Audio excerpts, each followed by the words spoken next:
Yes, my name is Duvalier, Duvalier, last name Malone, Malone, and I'm the CEO of Duvalier Malone Enterprises.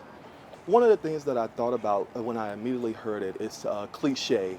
If we look in April, the governor declared April as Confederate Heritage Month here in the state of Mississippi. Now October, he's declaring Racial Conciliation Month. So it seemed like here in the state of Mississippi, what we're doing is every month that there's a holiday or a particular, standard or tradition of doing something, we're declaring that. But are we really making a difference? Are we really reconciling? Are we really making a change in our communities? And when we look at the governor's decision, when we look at his comments, when universities make the decision to join with the nation to take down the Confederate flag, he has comments in regards to that. Negative comments, instead of joining together in unity to say, you know what, I am excited to see that universities are taking up on themselves to disband this Confederate symbol of hate. Because when we look at universities like the University of Mississippi, Ole Miss, USM, they all have African American students who decide to come to those schools. Do we not think that flag is offensive to those students? I'm here today with young millennials who are joining me here to say, you know what, enough is enough. We're going to stand and unify together, whether the governor's standing here today with us or not. We know that 9 times out of 10, we're not going to get an apology from the governor. That's not our point here today. Our point here is to start a conversation, to start a movement of unity, to say that whether the governor or whether our leaders stand with us for unity, we are going to stand as young millennials for unity. We have students here from Tougaloo College. We have young motivational speakers here that live here in the state of Mississippi that have been here in their communities, grassroots. So we're excited today to stand here and unify to say enough is enough, and we're going to take it upon ourselves to start the unity process. You know what I want to hear from the governor? When we look at, as our state got a lot of national attention on the Confederate flag, we got a lot of attention on HB 1523, right? Businesses started to say, we're not going to come to Mississippi. Actors and different professional athletes said, you know what, we're not standing for this symbol of hate. The governor have yet to come back and stand somewhere and say to the nation, I apologize for the support of the Confederate flag. We're open for business. We want you to come to our state. Just yesterday, I hosted Dine Inc. Agriculture. We're trying to bring 500 jobs here to Mississippi, and we are trying to recruit. It's very hard to recruit in a state that is known for hatred and for our dark past. So as the governor, being our leader of Mississippi, should stand and tell the nation that we apologize for our racial past. When we look at Emmett Till, who was sent here for a vacation, a summer with his family in the Mississippi Delta, was murdered there in the Delta. We have yet to get an apology for that. When we look at Medgar Evers, who was murdered in his home, fighting for the right to vote, and the state continued to, make these cliches of museums and different things. But until we stand as a community and make action, we can talk all day, but until we make action, and I think the action for the world will see that Mississippi is not the last in the state. We are going to take down the Confederate the flag and stand with other states across the country. Because talk is cheap, action. The flag will start the healing process. When we look at South Carolina just released an article that talked about how tourism and how the economy is booming in South Carolina now because they've taken down the Confederate flag. So I definitely think the flag will start the healing process for the African American community, and it also will help our tourism, and it will stop that darkness. There in Washington, when I say I'm from Mississippi, people are like, oh, wow, it's as if we're the last for everything in the state. So that Confederate flag will show the world that we're not holding on to our dark past, but we're creating a new day in Mississippi, and we want to bring and unify the state together. So definitely it will bring healing to our state. Reconciliation for me is action. Reconciliation is, if we're really going to reconcile, we need to have some type of action. So the reason why I'm here today is because I want to create action. So the governor declared Reconciliation Month. He had a press conference. He given away some awards and different things and partnered with Mission Mississippi. But what action have we saw? What African American church have the governor visit lately? What action are we going to put in place? So taking down that Confederate flag is an action. When we look at the governor, when he called the legislators back in June for budget. Why can't he call the legislators back to action here and let's get a vote? Why can't we call them back to action? We called them to action to go into the rainy day fund. Let's call the legislators back to action here and let's get a vote.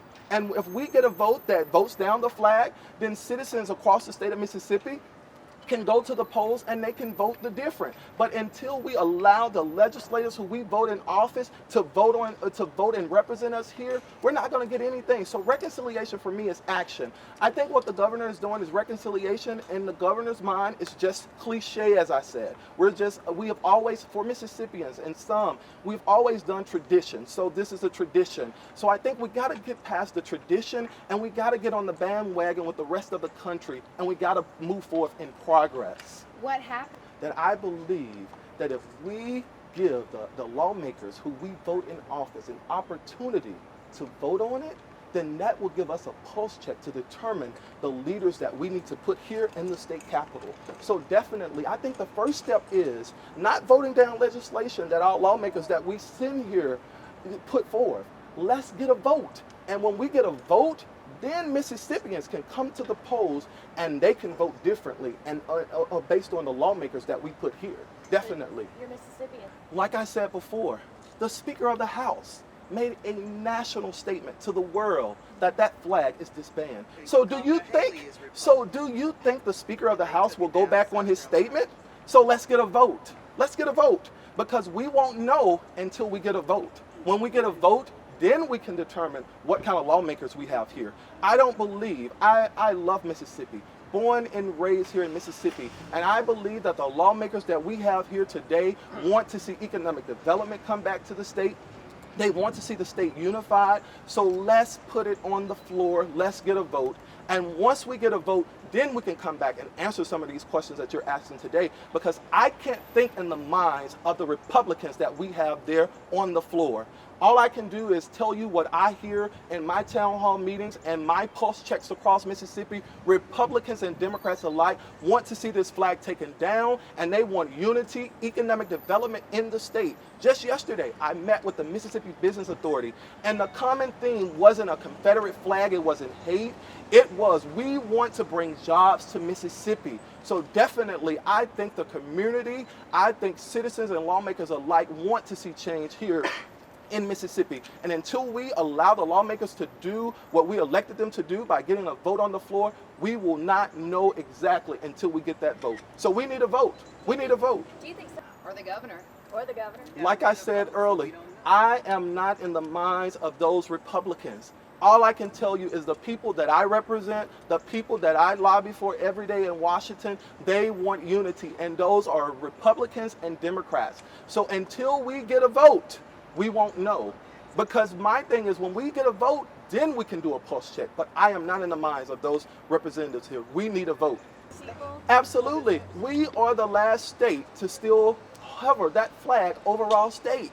So definitely, I think the country has changed. South Carolina just recently saw a boom in their economy. When we look at Mississippi, just recently, the U.S. Secretary of Education stated that Mississippi is underfunding in education, right? We have seen an increase in poverty in Mississippi when other states across the country have seen a decrease in poverty. We can't recruit businesses to come to Mississippi because of our evil past that we have. So I definitely think that the country has moved forward, but Mississippi, we're holding on to those traditional values that we have to let go, and we have to move forward with the entire nation. If not, we are going to continue to see every year those evil reports of poverty increasing. I was here in Mississippi as a young boy, raised in Fayette, Mississippi, in poverty. Some days I didn't know whether or not I was going to have food to eat. My books and my school my books were 5 to 6 years behind the times. So if we're going to recruit businesses, if we're going to recruit celebrities and people to want to help our educational system, then we have to disband this Confederate symbol, because people are saying they are not doing business with us until we disband this Confederate symbol. So I would pray that the governor would soften his heart and call the lawmakers here, just like we called them here for the rainy day fund, and let's get a vote. But I have to mention, but you're saying it's cheaper than what? Having a special session would be a lot cheaper than doing a ballot initiative where you have to open all of the precincts around the state to allow voting.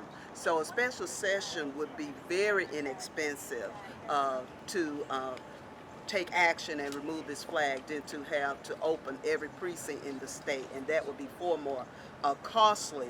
And you know, in the long run, you know, we have to make decisions that would benefit our state. And to hold on to this relic of slavery and secessionism, you know, it's time for us to move on. And there's mention about having Republicans in leadership.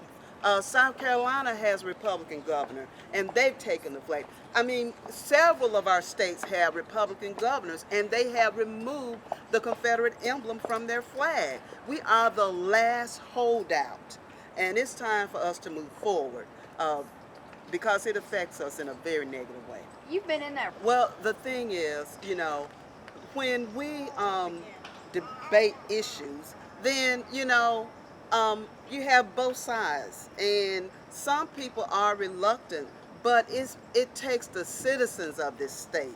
The citizens of this state need to take a stand. They need to contact their representatives and let them know that we're tired of being last in everything.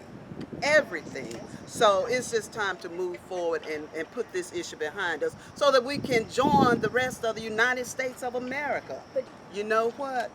If you want to go into that, I think that because of the vestiges of slavery and an economy that was built on low-wage labor, and you know, it was illegal to educate African Americans in this state. And so we are now dealing with the vestiges of that, and it's hard to overcome. You know, and when you talk about economic development, if we were to remove this flag, we could probably boost economic development. It's happened in other states. And because of the low economic development, we don't have the funding. Well, I take that back. We don't have the priorities because we do have the funding. You know, we spend billions of dollars every year. So it's a matter of priorities in this state to improve education, to remove the Confederate emblem from our state flag because it's offensive to so many of our citizens. And so, you know, if we do that, then we can move this state forward. And what did you? Well, I just thought it was really ironic that he would declare Confederate Heritage Month.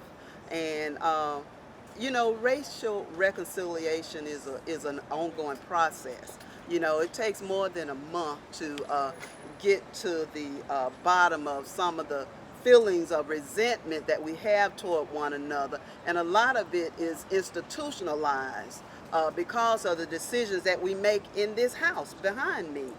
So, you know, in order to have true racial reconciliation, then as Brother Malone said, we have to take action. And the action that we're asking the governor to take is to apologize for his non-support of issues that will move our state forward, such as removing the Confederate emblem from our state flag, and to have to move toward sincere racial reconciliation by apologizing. Now, you can take A lot of you may know me for my columns in Mississippi Clara Ledger and USA Today. So I am excited to be here. I'm excited to have other leaders here with me throughout the state of Mississippi standing with me today to say enough is enough. Just this month, Governor Phil Bryant, the governor of Mississippi, declared October as Racial Reconciliation Month here in the state of Mississippi. If we all recall, April, the governor of the state of Mississippi declared April as Confederate Heritage Month here in the state of Mississippi. How long are we going to continue with the cliche of calling traditional months without action? So today, I stand here with other leaders from across the state of Mississippi to say enough is enough. We are declaring the governor of the state of Mississippi to apologize to Mississippians and to apologize to the nation for all decisions that we've made here here at Capitol Hill, here in Jackson, Mississippi. So I want to take this opportunity to, first of all, thank all of you guys for standing with me today. And I want to bring you guys to the attention of a couple of people in history here in Mississippi who we have yet to get an apology for. We sometimes create museums. We sometimes create statues in the state for these individuals, but yet we don't get an apology. And the reason why I say we don't get an apology, because an apology comes with action, So I want us to take a look at Emmett Till, a young boy from Mississippi who came down to visit family in the Mississippi Delta, was murdered and killed here in Mississippi. He was, the people who killed him they admitted to it, but we didn't get a conviction. Yet we still didn't get an apology either. It's not good enough for us to put an Emmett Till Creative Center in the Mississippi Delta with us not creating action. Action meaning remove the Confederate flag from the state of Mississippi immediately. That's what an apology is. Let's take another look at Medgar Evers, who was shot and killed here in Mississippi, registering people to vote. It's not enough for us to say that we have a Medgar Evers museum at his home, but a true apology is us coming together here at the Capitol, removing the Confederate flag from Mississippi. I want to take this opportunity to invite Valerie Griffin with me today to offer us up in prayer. And once we finish with our prayer this morning, I want to, at that point, also invite our guest speakers. So they will come in the order that we're lined up here this morning. So thank all of you guys for attending, and we'll be back after our prayer.